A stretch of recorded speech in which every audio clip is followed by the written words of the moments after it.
This was supposed to be an autumn adventure film, hiking through crunchy, freshly fallen leaves,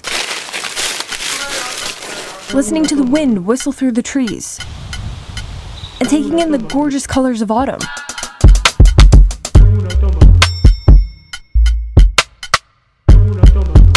This is not that film.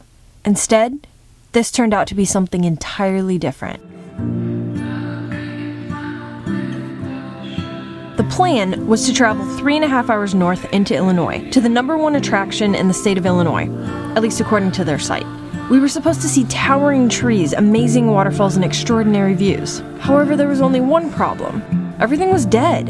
You see, autumn foliage peaks at different times across the United States. I would have known this if I had bothered to look this up before we left. Story short, I had a terrible week and couldn't be bothered. So trying to salvage the trip, whose entire purpose was to see the autumn leaves, we decided to make an abrupt turn and head down into Missouri instead, and find a trail in the Mark Twain National Forest. But of course, since my abomination of a week wasn't quite over yet, the bad fortune continued. You see, Mark Twain National Forest is 1.5 million acres of forest. I had zero phone signal and very little gas. Growing frustrated at our situation, I kept berating myself for not planning better despite my turbulent emotions the days leading up to this trip.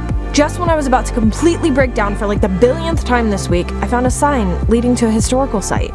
After driving around for hours completely lost, I was determined to redeem any small part of this trip, to call this failure somewhat worth it. When you are at your absolute lowest and think it's impossible for anything to make you feel better or pull you out of this treacherous ravine you've unwillingly dug for yourself, the smallest, most mundane things can surprisingly give you purpose again. We stumbled across an old red mill set on the blue waters of a creek. It was like an oasis in the middle of farmland. A lone fisherman waiting in the water was the only sign of life amongst the mostly lifeless trees. I could turn this around.